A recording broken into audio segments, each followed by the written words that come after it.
Dear Emily Henry, I'm a big fan of your work. This is my official application to be your next female main character.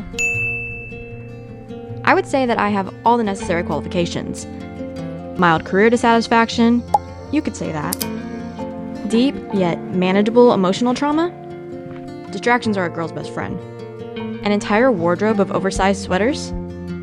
Wished I lived in a cooler climate so I could wear them more often.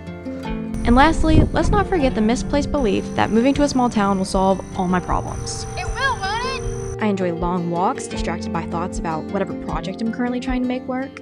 I'm connecting to my past by rediscovering hobbies that once defined my childhood. And I can romanticize just about any confusing stage of life if I've got a good book to get me through it. I'm about halfway through. So what this book is about is two writers who are competing to get the rights to write the story of this iconic heiress who disappeared years and years ago. She's ready to tell all and divulge her family secrets. So both of these writers are competing to be able to be the one to tell that story. They're completely different. It's the grumpy sunshine trope, and I feel like it's done so well. Normally, I feel like the grumpy sunshine trope is just so overdone in the way that the characters seem cartoonish.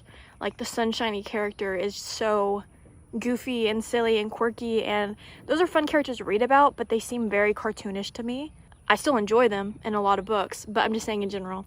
And then the same thing with the grumpy character. The grumpy character is usually some sort of brooding, quiet. It's usually because he's insecure about something or he has some sort of dark past and he's really like a soft teddy bear on the inside. And I feel like this book kind of, at least so far from what I've read, grounds those characters. Like the sunshine character, why she is the way that she is, and that she's not really completely sunshiny, but her take on life is realistic to me. It's not just she's happy to be happy. It's like, if you're gonna have to view the world, might as well view it in this way, kind of thing. And then same thing with the grumpy character. The grumpy character is tired of putting on a fake face, and so he's very intentional about the way that he handles things and behaves, and he doesn't do anything just to be fake. That to me has an ounce of realism that I haven't really read in this trope before. I'm loving it, and I'm wondering if it's just the Emily Henry effect, because I just have such good, warm feelings about Emily Henry's books anytime a new book comes out and I get to dive into this new world that she created. I just become obsessed with it.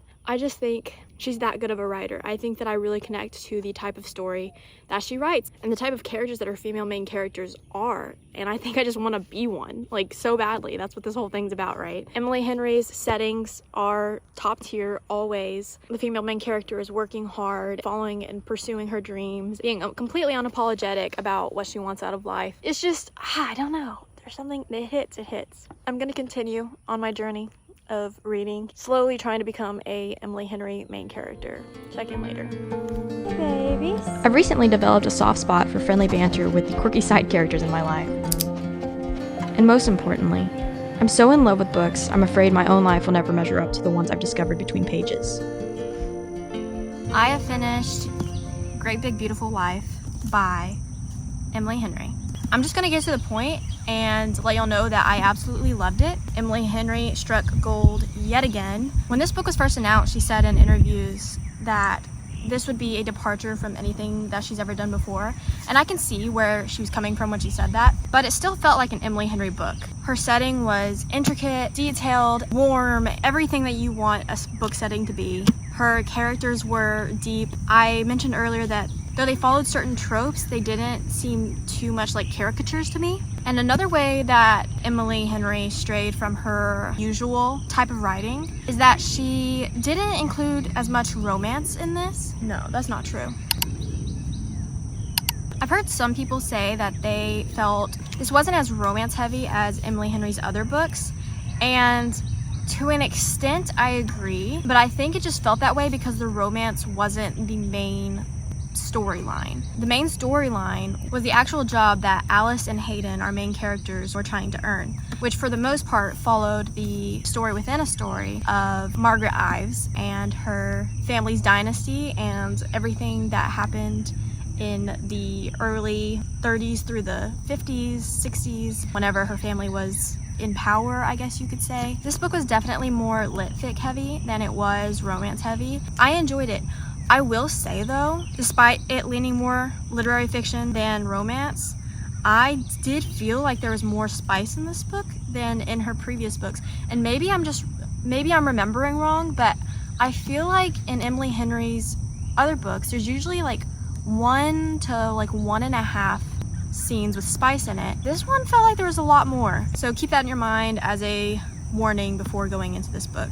All in all, I absolutely adore Emily Henry's words, her way with words, her world that she builds, her characters. It's just such a warm way to look at life. And I highly enjoyed every minute that I got to read every single one of these words. It really does feel like a holiday whenever a new Emily Henry book gets released. There's something almost reverent about it. 5 stars. I love getting to read this book. It's reminded me once again how much I love Emily Henry. Maybe I'm gonna revisit her books in the near future. I don't know exactly where this one fits in my personal Emily Henry lineup.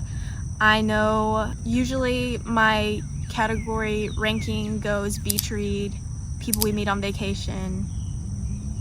I don't know if I like happy place or funny story more. This one, book lovers maybe? I'm not sure. So I think I need to do a Emily Henry reread and get this sorted out for sure.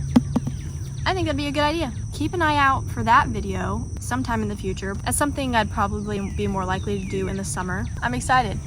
I like the idea. I may not have my life figured out. I may not have a 5-year plan, but I do have a lot of feelings, and arguably concerning attachment to fictional characters, and an urgent need to find meaning in the mundane. And isn't that what it really means to be an Emily Henry main character? Call me Emily.